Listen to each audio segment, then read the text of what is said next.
नमस्कार दोस्तों आज मैं आप लोगों को पढ़ाऊंगा क्लासिफिकेशन ऑफ ब्रिक्स। क्या पढ़ाऊंगा? Classification of BRICS. देखिए, हम इस समय बुक को क्यों ख़त्म कर रहे हैं, ताकि एक बार प्रारंभिक चीज़ों को अगर हम पढ़ लेंगे तो हमारे लिए बेटर रहेगा।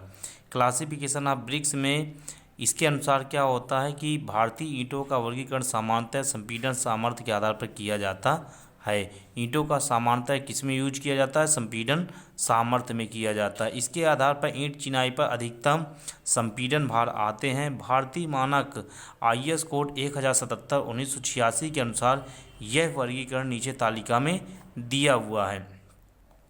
देखिए, अब यहाँ पर क्या करना है। IS 1077/1986 के अनुसार ईंटों की संपीड़न सामर्थ्य के आधार पर 350 किलोग्राम प्रति सेंटीमीटर स्क्वायर के आधार पर 35 न्यूटन प्रति mm²। 300 श्रेणी दिया हुआ है तो 300 किलोग्राम प्रति सेंटीमीटर स्क्वायर या 30 न्यूटन प्रति mm²। 250 दिया हुआ है तो 250 औसत संपीड़न सामर्थ्य होगी, वो भी किलोग्राम प्रति सेंटीमीटर स्क्वायर में। इसके बाद यहाँ पर दोस्तों दिया हुआ है सारा डाटा। अब देखिए दोस्तों, ये जो तीन ईंटें इंपॉर्टेंट हैं, ये तीनों ईंटें एक बहुत इंपॉर्टेंट ईंटें होती हैं। इनको फर्स्ट क्लास, सेकेंड क्लास और थर्ड क्लास की ईंटें कहा जाता है। अब देखिए यहाँ पर क्या कहा गया है, प्रथम श्रेणी की ईंटें पुनः दो वर्गों में विभाजित किया गया है। एक वर्ग ए होता है और एक वर्ग बी होता है। देखिए, वर्ग ए और वर्ग बी में समझना इस बात को है कि यहाँ पर जो वर्ग ए और वर्ग बी कैसे कहेंगे। साफ समतल फलकों, तीनों कोनों और समान रंग की ईंटें वर्ग ए में रखी जाती हैं तथा जिनके सतह कोने और रंग में थोड़ा दोषी ईंटें ग्रुप बी में रखी जाती हैं। यहाँ पर ग्रुप ए और ग्रुप बी में रखी जाने वाली होती है। जो ग्रुप बी की ईंटें होती हैं, चिनाई कार्यों में एक कोई न कोई कठिनाई उत्पन्न नहीं करेंगी। लेकिन यहाँ पर समझना इस बात का, पकी हुई ईंट की जो सामर्थ्य होती है वो 35 किलोग्राम प्रति सेंटीमीटर स्क्वायर से कम नहीं होनी चाहिए।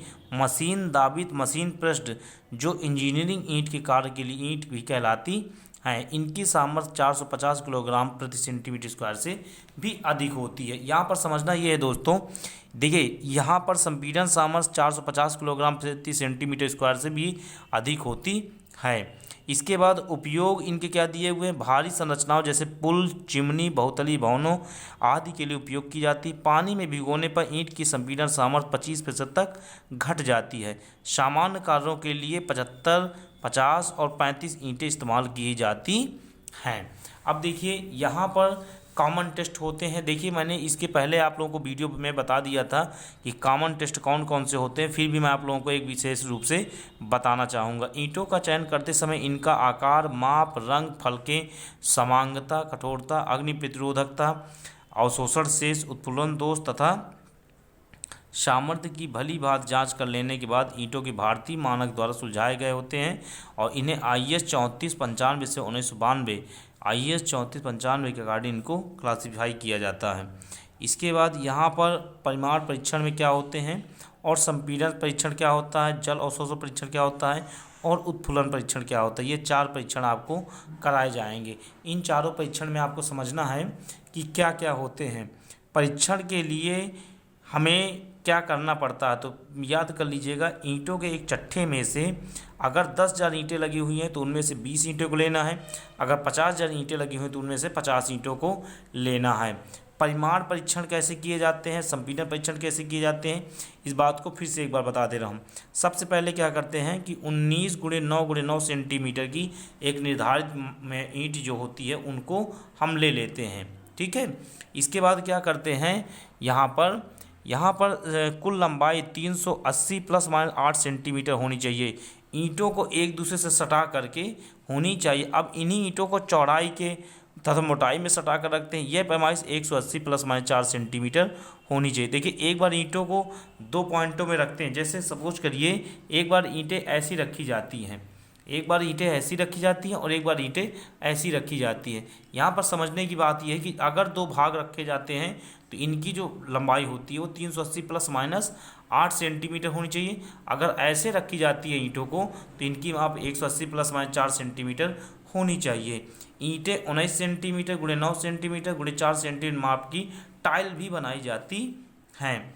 अब देखिए यहाँ पर समझना इस बात को, संपीड़न सामर्थ्य में, संपीड़न सामर्थ्य क्या होती है, 24 घंटे तक पानी को मतलब ईंटों को ले करके 5 लेते हैं ईंटें, और 5 में से 24 घंटे तक मतलब उन्हीं ईंटों में से 24 घंटे तक तापमान 25 डिग्री सेल्सियस से 29 डिग्री सेल्सियस डालकर भिगो लेते हैं। अब पानी से निकाल कर पोंछ लेते हैं और इसको डिब्बी में, एक डिब्बी जो बनी होती है, जो फ्रॉग होता है, उसमें मसाला भरकर 1:3 भरकर 24 घंटे तक गीली टाट से नीचे पड़ा रहने देते हैं। इसके पश्चात ईंटों को 72 घंटे के लिए पानी में डाल देते हैं। इस अवधि के पश्चात ईंट को पानी से निकालकर संपीड़न जांच मशीन में टेस्ट कर लेते हैं। मशीन में एक समय में एक ही ईंट की जांच करें, ये चीज़ ज़्यादा संभव होती है।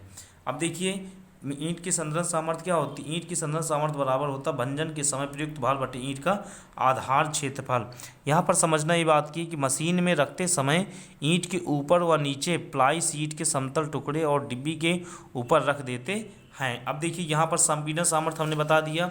अब देखिए यहाँ पर कुछ चीज़ें हो रही हैं, मैंने आपको ये वीडियो में बता दिया था और ये भी मैंने आपको समझा दिया था दोस्तों। अब यहाँ पर समझना इस बात को है कि यहाँ पर क्या क्या प्रभाव पड़ेंगे, ईंट संबंधी मुख्य आंकड़े क्या क्या होते हैं, मेन डाटा अबाउट ब्रिक्स। देखिए यहाँ पर ईंट का जो माप होता है वो अलग अलग देशों में अलग अलग होता है। भारत में विभिन्न प्रांतों में भी अलग अलग मापे के ईंट प्रचलित होते हैं। ईंट की मुख्य बात ये होती है इसकी लंबाई, इसकी 2 चौड़ाई और एक मसाला जोड़ के लिए मोटाई योग के बराबर होनी चाहिए। अर्थात इसकी जो लंबाई हो, इसकी 2 चौड़ाई मतलब में एक मसाला जोड़ के योग के बराबर होनी चाहिए। बॉन्ड के लिए यह आवश्यक होती, ईंट जो होती है वो आसानी से हैंडीकैप्ड होनी चाहिए, मतलब कि आसानी से उठाया जा सके। देखिए अब भारतीय मानक के अनुसार BS के अनुसार ईंटों का वानिकीकरण कर दिया जाता है। इसके अनुसार पकी हुई ईंट का शुद्ध माप 19 × 9 × 9 सेंटीमीटर होता है। इसे मॉडलरी ईंट भी कहते हैं। कच्ची ईंट का माप तथा सांचे का माप कुछ भी हो सकता है, क्योंकि ईंट सूखने तथा पकने पर तनिक सिकुड़ जाती है। ठीक, अब यहाँ पर फ्रॉग क्या होता है, सबसे इम्पॉर्टेंट चीज़ होती है फ्रॉग।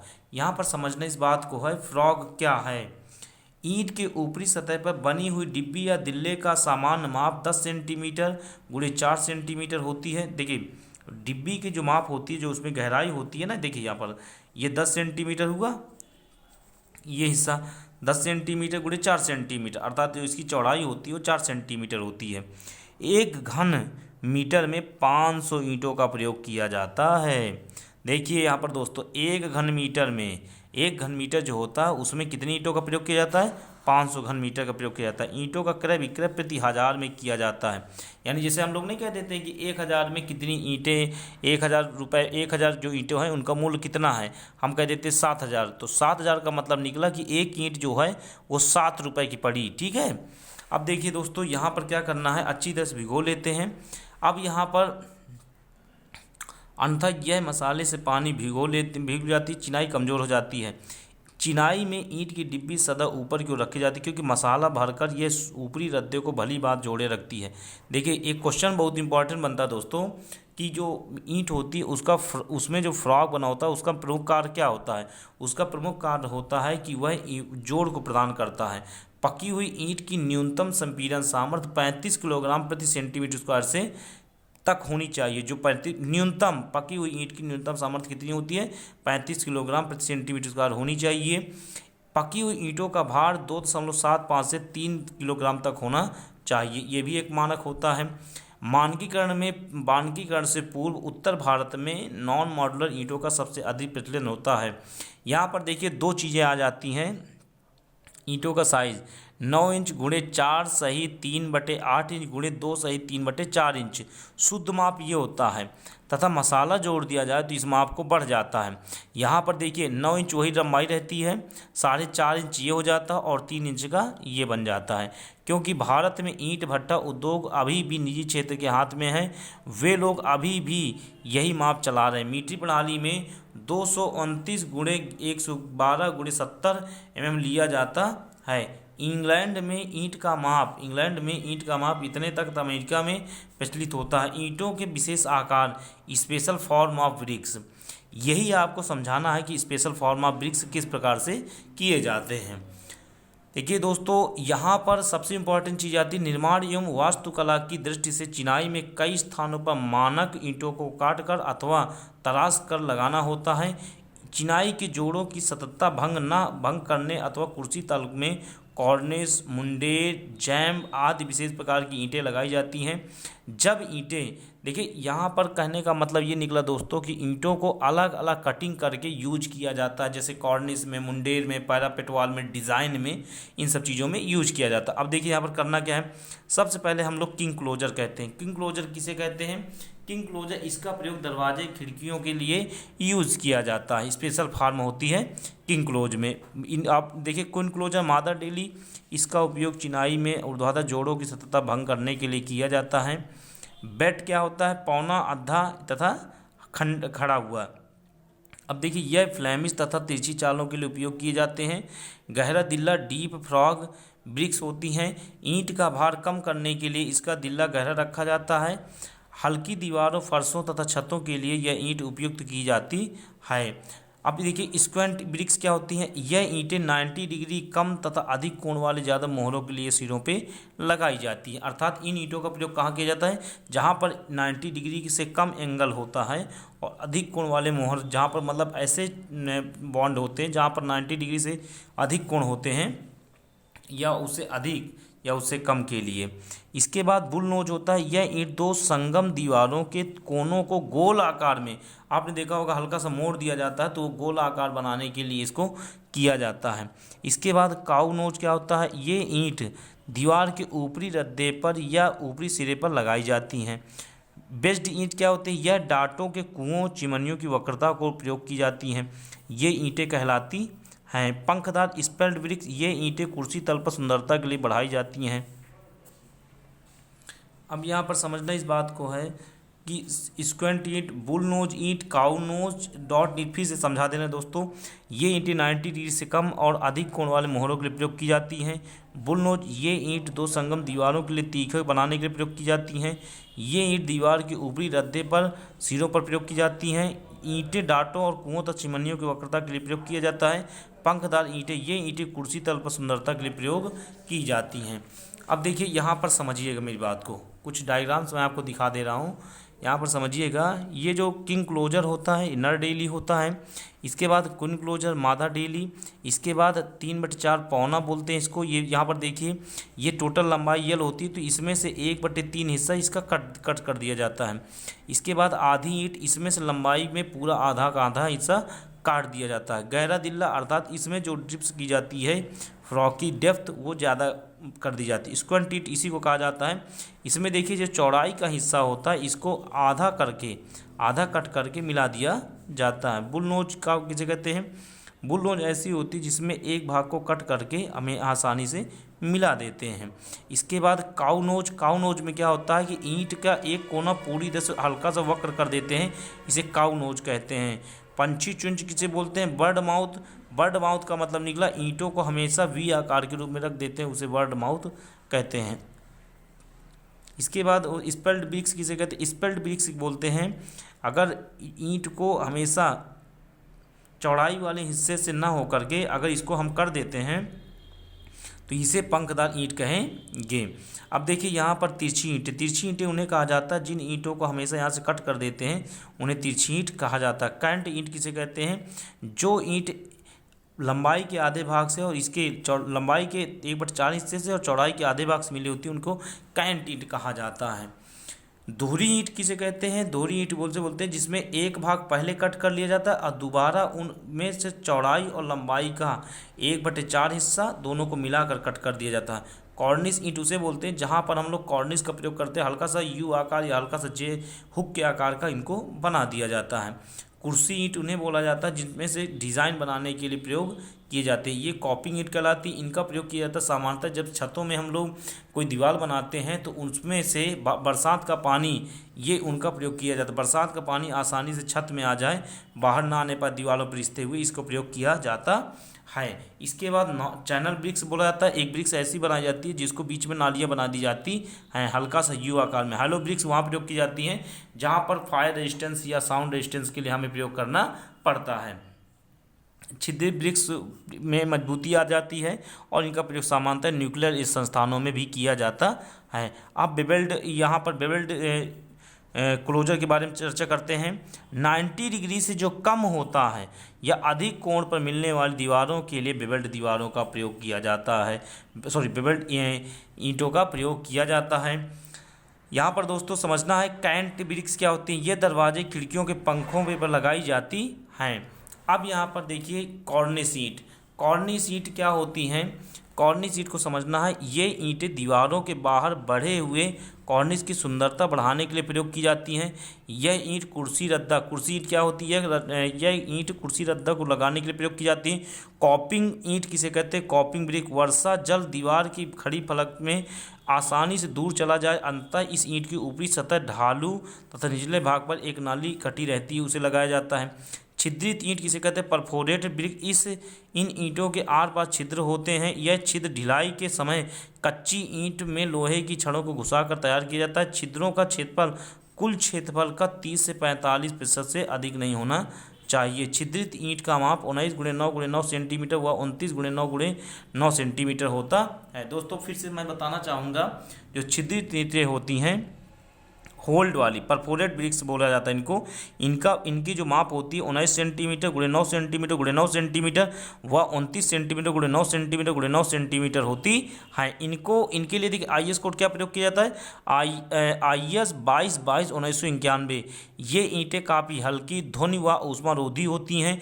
ये ईंटें बहुतली भवनों में पैनल तथा विभाजक दीवार में प्रयोग की जाती हैं। खोखली ईंट खोखल ब्लॉक या कोटर कहलाती हैं। ये ईंटें भीतर से खोखली होती हैं। खोखल का आयतन ईंट के कुल आयतन का 50% से अधिक नहीं होना चाहिए। मतलब जो इसमें जो आयतन होना चाहिए वो दीवार के कुल आयतन का 50% से अधिक नहीं होना चाहिए।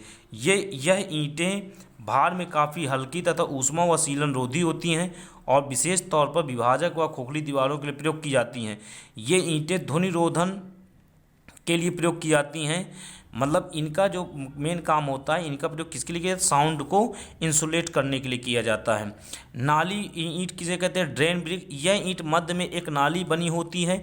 ये ईंटें नाली या गटर के लिए बनाने के लिए इस्तेमाल की जाती हैं। इन ईंटों में कोई दरार या फटान नहीं होती है, इसलिए इनकी संपीड़न सामर्थ्य भी काफ़ी होती है। IS 4885 के अनुसार इसमें किया जाता है। फर्श ईंटें पेविंग ब्रिक्स। सामान्य ईंटों की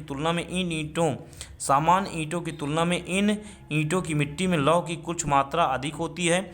इससे ईंटें कम ताप पर पक जाती हैं तथा इनकी सतह कांचित व कठोर हो जाती है। ये ईंटें अधिक अपघर्षण रोधी होती हैं तथा फर्शों के लिए उत्तम रहती हैं। ये ईंटें यांत्रिक ढलाई द्वारा बनाई जाती हैं। IS 3583/1998 के अनुसार यहाँ पर प्रयोग किया जाता है। विशेष ईंटें स्पेशल ब्रिक्स। देखिए दोस्तों, अब यहाँ पर कुछ विशेष ईंटें हैं जो विशेष कार्यों के लिए प्रयोग की जाती हैं। इन ईंटों में क्या प्रयोग किया जाता है? देखिए, इन ईंटों का प्रमुख कारण होता है अग्निशय ईंटें, फायर ब्रिक्स या रिफ्रैक्टरी ब्रिक्स। यह ईंटें अग्निशय प्रतिक्रिया से बनाई जाती हैं और बहुत ऊंचे तापमान पर विशेष भट्टों में पकाया जाता है, अतः ये ईंटें अधिक तापमान पर भी पिघलती अथवा विकृत नहीं हो पाती हैं। सामान्य ईंटें 900 डिग्री सेल्सियस ताप पर ही ले पाती हैं, जबकि अग्निशय ईंटें 1700 डिग्री सेल्सियस से अधिक ताप पर अपना आकार बनाए रखती हैं। यहाँ पर देखिए, सामान्य जो ईंटें होती, जो जनरल हम लोग ईंटों का यूज करते हैं, वो 900 डिग्री सेल्सियस पर ही ले पाती हैं, जबकि अग्निशय जो होती है वो 1700 डिग्री सेल्सियस से अधिक भी बियर कर लेती हैं। जो अग्निशय ईंटें ऐसे तत्वों से होती जिनको कम ताप पर पिघलाने लगती हैं, मुक्त होनी चाहिए, अतः अग्निशय मृतिका में चूना, लव ऑक्साइड इत्यादि बहुत ही कम यानी 2 से 3% में होता है। ये सामान्य ईंटों की भांति बनाई जाती हैं, परंतु इनको जो पकाया जाता है उनका तापमान 1350 डिग्री सेल्सियस से 1900 डिग्री सेल्सियस तक होता है। तापन क्रिया और शीतलन क्रिया धीमे की जाती है। अग्निशय ईंटों के लिए उपयुक्त अग्निशय मृतिका भारत के कोयला क्षेत्रों में गहराई से प्राप्त की जाती हैं। अब यहाँ पर देखिए, कुछ चीज़ें और बता दे रहे हैं दोस्तों। यहाँ पर सबसे इम्पॉर्टेंट चीज़ ये आती है कि क्या क्या इम्पॉर्टेंट और चीज़ें क्या क्या इम्पॉर्टेंट है। देखिए दोस्तों, यहाँ पर सबसे इम्पॉर्टेंट चीज़ इनके अभिलक्षण क्या क्या, तो क्या क्या इनकी मतलब मेरिट्स होती हैं, इनकी क्या क्या बातें होती हैं। अग्निसय ईंट सामान्य ईंटों की माप में निर्मित की जाती हैं। इनका रंग दुधिया पीले रंग व सफ़ेद तथा सफ़ेद होता है। एक ईंट का भार 3 से 3.5 किलोग्राम तक होता है, अर्थात 3 से 3.5 किलोग्राम तक होता है। ईंट की संपीड़न सामर्थ्य 125 किलोग्राम प्रति सेंटीमीटर स्क्वायर से जल अवशोषण 5 से 10% तक होता है। इनकी चालकता बहुत कम होती है, मतलब इनकी जो ताप टेम्परेचर कंडक्टिविटी होती है वो बहुत कम होती है। अग्निसय ईंटों को अग्निसय गारे में लगाया जाता है क्योंकि साधारण सीमेंट व चूना मसाला अधिक ताप पर पिघल जाता है। चिनाई के जोड़ बहुत महीन रखे जाते हैं। अग्निसय ईंटें सामान्य ईंटों से पर्याप्त महंगी होती हैं। अग्निसय ईंटें मिट्टी की चिमनियों, दहन कक्षों, भट्टियों, चूल्हों, बॉयलरों, भट्ठों की भीतरी सतह पर अस्तरण के रूप में लगाई जाती हैं। इनका उपयोग किया जाता है। इसके बाद देखिए दोस्तों, यहाँ पर क्या करना है, अग्निसय ईंटों का वर्गीकरण। अग्निसय ईंटें औद्योगिक ईंटों की श्रेणी में आती हैं। भट्टियों में उपचारित कच्चे उत्पाद के प्रकार तथा रासायनिक गठन के अनुसार निम्न प्रकार की ईंटें अधिक प्रचलित होती हैं। अब यहाँ पर देखिए 3 ईंटें। पहला अम्लीय अग्निसय ईंटें, क्षारीय अग्निसय ईंटें, उदासीन अग्निसय ईंटें, acidic fire bricks, basic fire bricks और न्यूट्रल फायर ब्रिक्स। अम्लीय अग्निसय ईंटों की उपयोग ऐसी भट्टियों में किया जाता है जिसमें बनने वाला धातुमल अम्लीय प्रकृति का होता है। ये क्वेश्चन बहुत पूछा जाता है कि कैसी ईंटें प्रयोग की जाती है अम्लीय प्रकृति के। ये साधारण तथा सिलिका 2 प्रकार की होती हैं। क्षारीय अग्निसय ईंटें ऐसी भट्टियों के लिए उपयुक्त किया जाता है जिसमें धातुमल क्षारीय होता है। ये डोलोमाइट तथा मैग्नीशिया 2 प्रकार की होती हैं। इसमें देखिए साधारण एवं सिलिका 2 प्रकार का होता है। इसमें डोलोमाइट तथा मैग्नीशिया 2 प्रकार की होती हैं। उदासीन अग्निसय ईंटें ऐसी भट्टियों के लिए अस्तरण में प्रयोग किया जाता है जिनमें अम्लीय व क्षारीय दोनों प्रकृति का धातुमल बनता है। अब देखिए दोस्तों, यहाँ पर समझना है बालू चूना ईंटें, सैंड लाइम्स ब्रिक्स। जो बालू चूना ईंटें इनका प्रयोग किया जाता है। बुझे हुए चूने में 90% से अधिक साफ बालू व उपयुक्त रंग मिलाकर ये ईंटें बनाई जाती हैं। इनको ऑटोक्लेव में दाब युक्त भाप द्वारा बनाया जाता है। ये क्वेश्चन पूछा जाता है अक्सर कि किस चीज़ में उपयोग की जाती हैं, तो यहाँ पर देखिए ऑटोक्लेव के दाब युक्त में। ठीक है, ये ईंटें समान गठन, रंग, आकार, चिकनी सतह, नुकीली किनारों वाली, देखने में सुंदर तथा मजबूत होती हैं। इनका उपयोग सजावटी कार्यों में किया जाता है। यह देश में अत्यधिक प्रचलित नहीं है ज़्यादा। इसके बाद देखिए दोस्तों, एक होता है क्ले फ्लाई ऐश ब्रिक्स। इनको साधारणतः मृतिका धूस भस्म से मिला के बनाया जाता है। ये ईंटें सामान्य ईंटों की भांति प्रयोग में आती हैं। सुर्खी, पकी हुई ईंटों को तोड़कर तथा पीसकर ईंटों की सुर्खी बनाई जाती है। और पीसने के लिए धात्विक जो मतलब पीसा जाता है, इसके लिए यांत्रिक चक्की का प्रयोग किया जाता है। यह लाल रंग की ईंटों के चूर्ण के रूप में होती हैं। यह बाहरी अशुद्धियों, कंकड़, घास फूस इत्यादि से मुक्त होनी चाहिए। अब देखिए ईंट की रोड़ी, अक्सर क्वेश्चन पूछा जाता है टिप्पणी करने के लिए दोस्तों पॉलिटेक्निक में, डिप्लोमा में, कि इनके लिए क्या चीज़ें हैं। पूर्णतः पकी हुई तथा झामा ईंटों को तोड़कर ईंट की रोड़ी बनाई जाती है। इसे गिट्टी भी कहते हैं, परंतु गिट्टी पत्थर की रोड़ी के लिए अधिक उपयुक्त है। निर्माण कार्यों में सामान्यतः 40 mm से लेकर के 25 mm माप की गिट्टी का प्रयोग किया जाता है। अब दोस्तों बात करते हैं टाइल्स की। टाइल्स क्या होती हैं ये समझना है। जिस प्रकार हम लोग ईंटों का प्रयोग करते हैं उसी प्रकार यहाँ पर टाइल्स का भी प्रयोग करते हैं। टाइल्स बनाने के लिए भी उतनी मेहनत लगती है जिस प्रकार से ऐसे हम लोग ईंटों का मतलब बनाना का प्रयोग करते हैं। ठीक है, अब यहाँ पर सबसे इम्पोर्टेंट चीज़ आती है कि कैसे हम लोग ये क्लासिफिकेशन करते हैं और कैसे हम कोई चीज़ जानेंगे। यहाँ पर दोस्तों सबसे इम्पोर्टेंट चीज़ ये होती है कि हम लोग क्लासिफिकेशन कैसे करते हैं और क्या चीज़ें यहाँ पर जानते हैं। देखिए, जब ईंटों की मोटाई 4 सेंटीमीटर से कम रखी जाती है तो इन्हें टाइलों के नाम से जाना जाता है। टाइलों की लंबाई सामान्य चौड़ाई ईंटों से अधिक होती, परंतु इनकी मोटाई 6.5 mm से 40 mm अर्थात 4 सेंटीमीटर तक रखी जाती है।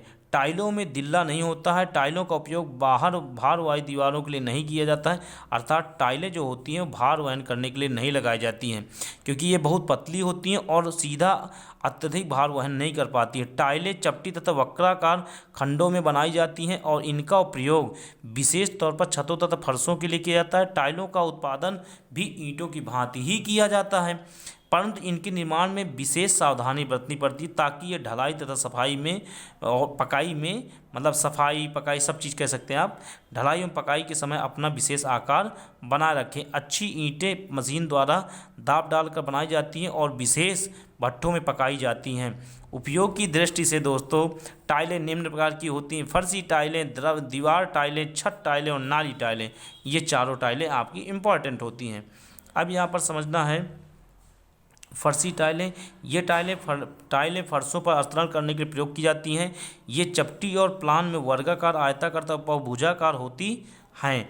इनका प्रयोग किया जाता है 99 mm इंटू 99 mm, मतलब 199 mm से 99 mm, 149 mm से 149 mm तक वहाँ पे प्रयोग की जाती है। इनकी मोटाई 6.5 mm से लेकर 20 mm तक रखा जाता है। फर्शी टाइलों की ऊपरी सतह समतल, चमकदार, कांचित, अपघर्षण रोधी व पर्याप्त दृढ़ होनी चाहिए। इनकी तली खुरदरी रखी जाती है ताकि ये आधार कोड से अच्छी तरह जुड़ जाएं। टाइलों के जोड़ महीन रखे जाते हैं। कांचित टाइलें स्नान गृह, रसोई घर और शौचालय में प्रयोग की जाती हैं। यहाँ पर क्वेश्चन बनता है स्क्रिटिंग के रूप में लगाई जाती हैं, अर्थात यहाँ पर जो वाटर को रेजिस्टेंस करने के लिए यहाँ पर लगाई जाती हैं। मृतिका टाइलों के अतिरिक्त अब कंक्रीट व ट्रेजो में टाइलों बनाने के लिए प्रयोग की जाती हैं। ये अंतर्गठन टाइलें कहलाती हैं। इंटरलॉकिंग भी टाइलें इनको बनाया जाता है। अब देखिए दोस्तों, यहाँ पर कुछ दीवार टाइलों का भी प्रयोग किया जाता है। दीवार टाइलों का प्रयोग किया जाता है, इनके बारे में भी हम थोड़ा सा समझ लेते हैं कि दीवार टाइलें क्या होती हैं। चपटी टाइलों का उपयोग दीवारों की खड़ी फलकों पर इनकी सुंदरता बढ़ाने के लिए किया जाता है। ये खड़ी स्थिति में डैडो या स्कर्टिंग मसाले की सहायता से, मतलब दीवार की फलक पर आवश्यक ऊंचाई तक चढ़ दी जाती हैं। डैडो कार्य के लिए सफ़ेद तथा रंगीन टाइलें भी प्रयोग की जाती हैं। रसोई, स्नान का शौचागार तथा भवन के मुख्य प्रवेश द्वार पर विशेष टाइलें प्रयोग की जाती हैं। छत टाइलें, रूफिंग टाइल्स, ये टाइलें छतों पर आवरण के रूप में स्लेटों की भांति लगाई जाती हैं और कमरों की धूप, वर्षा, ठंड से बचाती हैं। ग्रामीण क्षेत्रों में ये खपरैल के नाम से जानी जाती हैं। टाइलों को इस प्रकार ढाला जाता है कि तिरछी छत पर ये लगाने पर एक दूसरे के आसानी से अटक जाए और तेज वर्षा और आंधी में अपनी जगह पर स्थित रहे। ठीक है दोस्तों, अब देखिए यहाँ पर समझना है टाइलों के नीचे लकड़ी के बत्ते अथवा बांस पर दृढ़ आधार बना दिया जाता है। आकार की दृष्टि से मुख्य टाइलें निम्नलिखित होती हैं। एक होती पॉट टाइल्स, पैन टाइल्स, इलाहाबादी टाइल्स, मंगूर टाइल्स और गुना टाइल्स। ये जो 5 प्रकार की टाइल होती हैं, इन्हीं के टाइलों को उपयोग किया जाता है। दोस्तों इसके बाद हम नेक्स्ट वीडियो में ये सब चीज़ें बताएंगे। नमस्कार।